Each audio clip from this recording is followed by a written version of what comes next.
Imagine this. A country can only produce two products, iPhones and cars. If the country decides to produce more iPhones, it has to produce fewer cars. This trade-off in economics is shown using a production possibility frontier. Hey friends, welcome to Econverse. I'm Abrar and I am a fellow student who topped in Oman in GCSE Economics last year. And in this channel, my goal is to make learning economics simpler, clearer, and hopefully a lot more fun. In this video, we're going to be looking at production possibility frontiers. Or simply production possibility curve. What does that even mean? So productive possibility curve is a interesting diagram in economics that shows the max output of just two different types of goods and services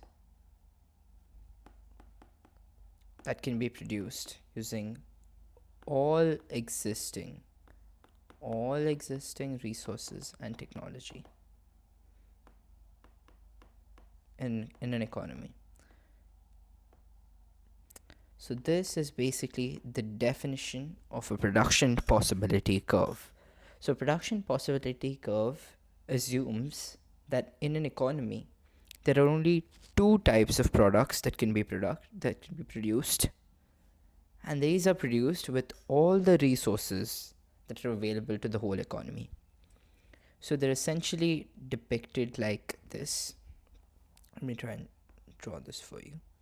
So essentially this, here you have good A and here you have good B, and essentially the diagram is somewhat like this. So let's try to zoom in on this diagram.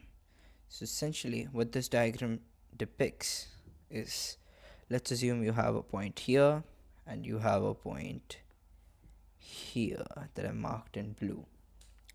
So essentially what this diagram is supposed to depict is, at this point in red, good B is produced to that level and good A is produced to that level. And let's assume they're moving to point blue of production, wherein good A is produced to that level and good B is produced to that level. Now what I want you to zoom in on in this is that the PPC point essentially moves from here to here. And what happens to the output? So if you can see, the good A output, which is initially there, decreases all the way to there, whereas the good B output that's initially there increases to that level. So basically what it shows is it links back to a central topic that we learned just yesterday, and that is opportunity cost. So essentially what this reveals is, when the firm decides to take the decision of producing at this level, it makes the opportunity cost of losing this level of good A in order to reach this level of good B. I hope that makes sense. So now we're going to look at the different, you can say the different types of PPC sort of a thing, or the different points on a PPC. So there could be a point on a PPC that is inside the PPC. The second one could be on the PPC, and one could be outside the PPC curve. So what do these represent? Let's have a look. So this represents underutilization. What does that mean? So essentially, again, the PPC denotes the maximum output with all the resources. So if something isn't fully achieving this particular output, you can see there's a bit of a gap between what they could achieve and what they are achieving. And this basically highlights the underutilization of resources. Now, the second point is on the PPC, and you guessed it right, it is full utilization of resources. And last but not the least, one of the most interesting points, the point that is outside the PPC. You say that this is unattainable in the short run. This is because there's simply not enough factors of production.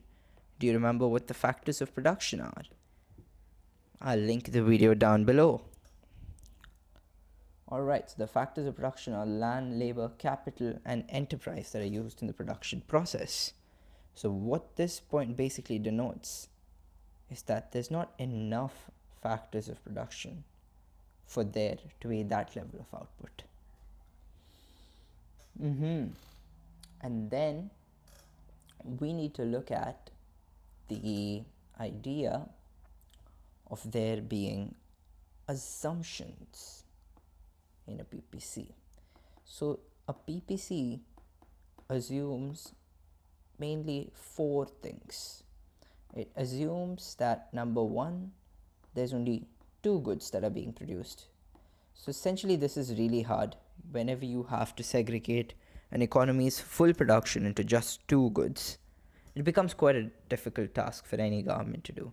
So essentially in most cases what we happen to see is capital goods and consumer goods is how it's usually split.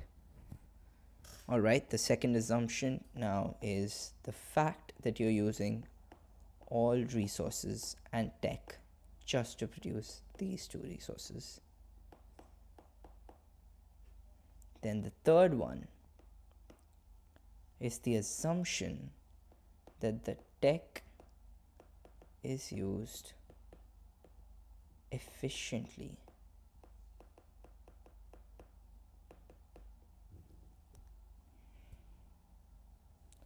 And last but not the least is the assumption that technology remains constant. Now this is another assumption that could go wrong in a PPC. Now it's not necessary for the technology to remain constant. It could increase or it could decrease. Now those are primarily the 4 assumptions in a production possibility curve. And now let's think of this. Now we already saw the movement in a production possibility curve.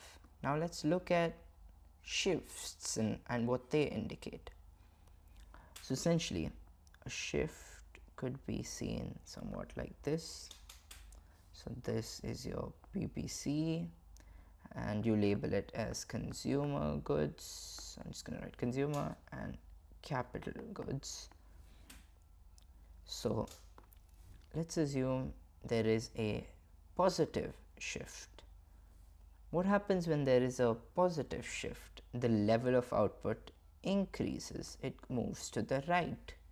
So you can see that with the shift in the PPC to the right.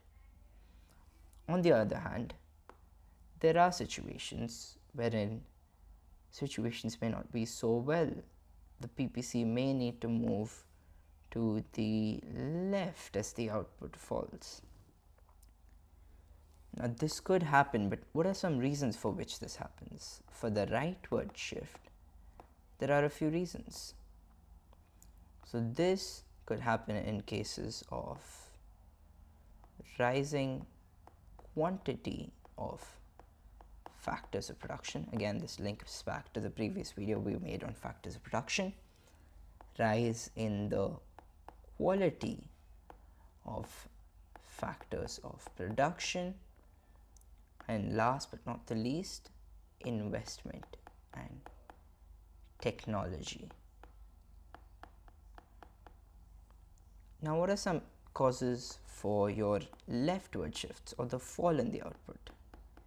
Now, this can be caused by a few important reasons. Firstly, your quantity decreases of factors of production, your quality of factors of production decreases, or you could also have cases such as natural disasters and all those that could affect the factors of production.